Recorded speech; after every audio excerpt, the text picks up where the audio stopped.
Hello friends, my name is Carlos Rios. I am the founder of Pixels to Music, and I'm here to help you become a successful, highly skilled, and knowledgeable video game composer.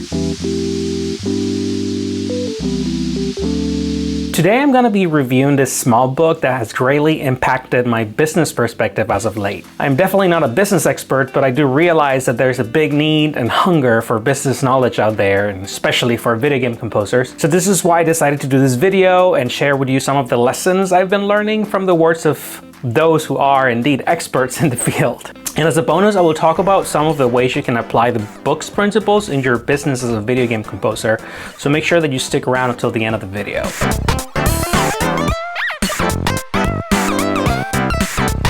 So the book is called the Win Without Pitching Manifesto, and it is written by author Blair Enns, okay? So this book is for creatives who are trying to figure out how to do business and how to think about doing business. The Win Without Pitching Manifesto does have some practical advice, but it mostly focuses on teaching like higher level ideas and what kind of attitude we need to adopt when it comes to our work in relation to doing business with others. So the tone of the book is somewhat contentious. It is called the Win Without Pitching Manifesto. So it is somewhat kind of contentious in nature in its tone. It's trying to get its readers to do something about what they're reading, right? Trying to prompt you to action. So Blair Enns, the book's author, he's trying to start a revolution, and he wants to get creatives to start respecting their own work, right? He wants them to get serious about doing business and to focus and become experts at what they do. So that's kind of what the general feel of the book is. The book has 12 short chapters. It's really a very small book. If you've ever read the Communist Manifesto by Karl Marx, it's about that big. Each one of the chapters contains a proclamation. These are the proclamations, okay, right? The first one is, we will specialize. Number 2, we will replace presentations with conversations. Number 3, we will diagnose before we prescribe. 4, we will rethink what it means to sell.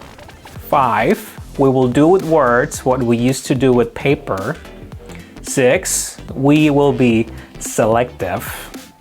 7, we will build expertise rapidly. 8, we will not solve problems before we are paid. Okay. 9, we will address issues of money early. 10, we will refuse to work at a loss. 11, we will charge more. We will charge more. And 10, we will hold our heads high. So again, you can feel like he's trying to get people riled up and be like, yeah, I'm doing this and I'm getting serious about it and I am demanding respect. And I'm not afraid to talk about money and all these things. So that, I mean, we could stop the video there. I mean, that you can get a lot from that. I really recommend you actually do read this book. It's very short. It's not too expensive. And Blair Enns just has so much insight into the matter of business.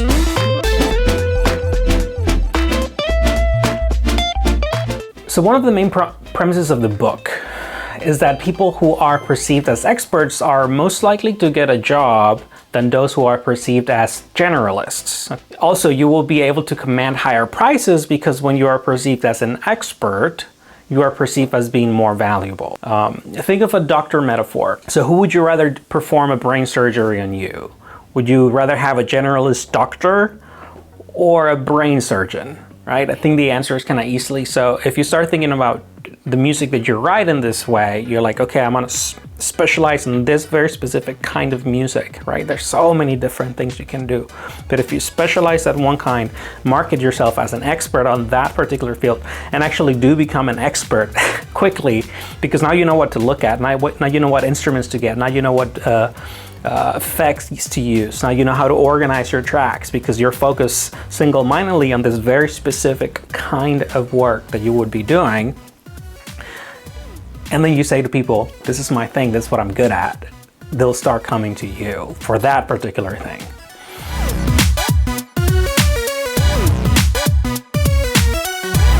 We usually associate selling with this yucky kind of feeling. We tend to imagine a sleazy salesman, you know, wearing that old brown suit, or we think of a telemarketer reading a script on the phone. Selling doesn't have to be any of these things. The truth of the matter is that we can't be in business without embracing selling. This is actually in quotations in the book. You can't do business. You can't be in business without embracing selling. And if you're like I was and thought of selling as a very uncomfortable kind of necessary evil, then you need to rethink what it means to sell. So according to the book, according to the Win Without Pitching Manifesto, the goal of sales is this, okay? To determine a fit between the buyer's need and the seller's supply. Pretty simple, right? You want to determine a fit between what people want, their need, and what you have to offer, your supply, the seller's supply.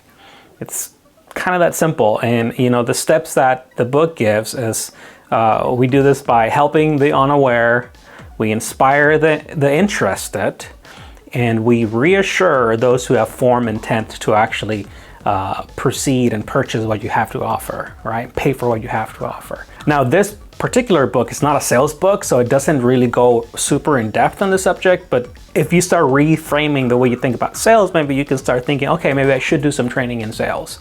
And for that, I would recommend reading the Little Red Book of Sales. It's a really good book on the topic.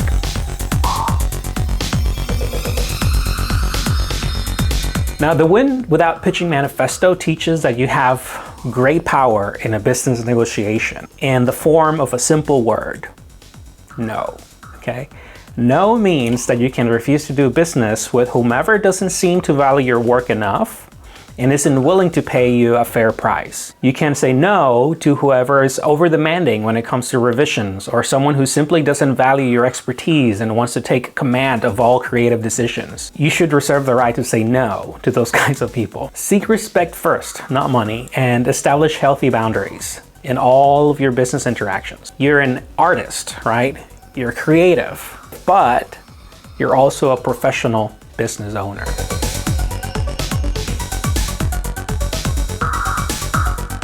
The last key point about the book that I want to share is that it is highly important that you're willing to discuss money matters early, okay? Have a conversation with your prospect client. Try to understand the kind of value your music has for their specific project, right? Try to assess what kind of budget they have. You can straight out ask them, so what's your budget for this? And ask for a price that seems fair. And if they're like really lowballing you and be like, okay, well maybe this the music really is not as valuable as you say it is, or whatever, otherwise they would want a higher price. And part of the problem that we face is that there are a lot of really cheap options out there, but that's why you want to market yourself as an expert. You're like, yeah, there are a lot of cheap options out there. You can go to Fiverr, you can just buy a music pack, this kind of thing. You can try to do it yourself. I mean, some video game developers have done it themselves. Solo developers, like the guy from Stardew Valley, Concerned Ape, or Toby Fox, right, with Undertale. It's doable, they can do it, but it's a lot of freaking work. So that's kind of what your role is to be the expert, the guy that says, are you gonna value this to the level that you should be valuing it? Like, what is my music going to add to your game? What does this game mean to you? And try to work with them to get paid a fair price. And if they don't seem to value their own game enough to merit paying you what you demand as a price, then maybe you shouldn't be working with them. Again, reserve the right to say no to these people. Again, you're a professional musician. You're a business person, so you have to be able to speak the language of business in a professional manner. All right, thank you so much for sticking around so far. Now I'm going to talk to you about other ways that this book can be thought of in the context of being a video game composer. But first, let me tell you about this quick guide that I put together to help you with not business, but more of your creative work. It is a strategy guide that I created to help composers and producers quickly generate chord progressions. It contains 4 of my favorite methods for developing new chord progressions. I made this for myself to help me get out of my comfort zone and write different music. If you're interested in getting it, you can download it by following the link in the description.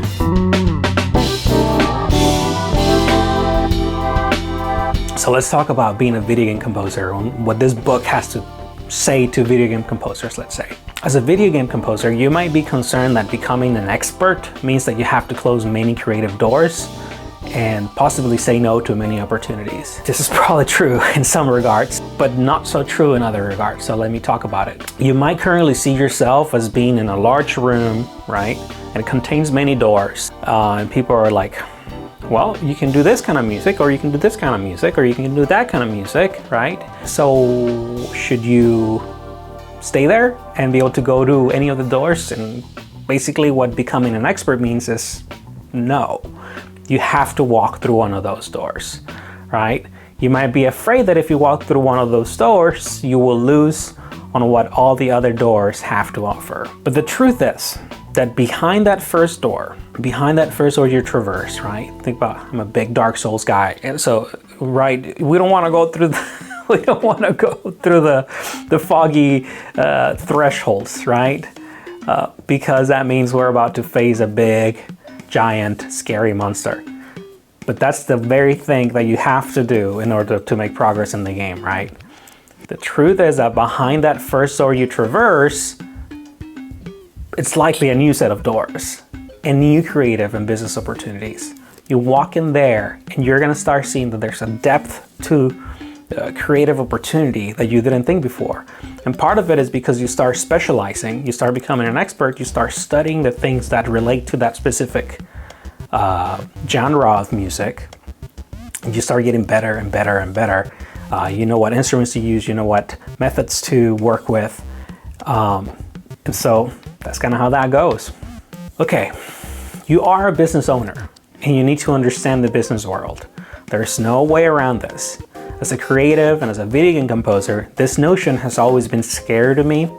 I've never really seen myself as a businessman or entrepreneur until really recently, earlier this year, 2022. The truth is that I am at heart an entrepreneur.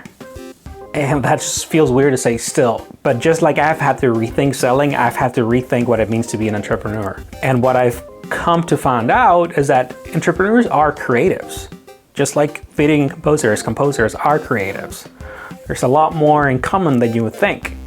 Entrepreneurs are people who like to develop solutions creatively. Entrepreneurs like to invent things and bring order to chaos. Entrepreneurs like to move forward and bring about progress in their lives and the lives of others around them. As a video game composer, you likely already possess a lot of the qualities of an entrepreneur and a businessman. You just need to start learning the language of business just as you have learned the language of music.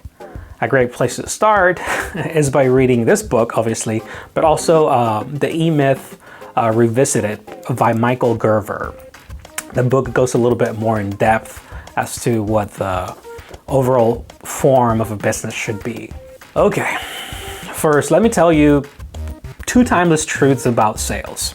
Number 1, the heart of sales is not receiving money. The heart of sales is giving value. Number 2, people don't like to be sold things. However, people love to buy things. There's a big difference, right? What you give people is measured in terms of value, and only they get to determine what the value of your offer is, right? As a video game composer, you sell your music and your creativity. You sell your musical ideas and your imagination. Do you think that this is a valuable thing? Other people think so too. And this is the case, right? That your music is valuable, that your imagination, that your ideas, that your creativity is valuable. Then you can put a price on it. Your goal as a video composer who sells original music is to get your clients to say, this is exactly what I was looking for, right? That's the goal.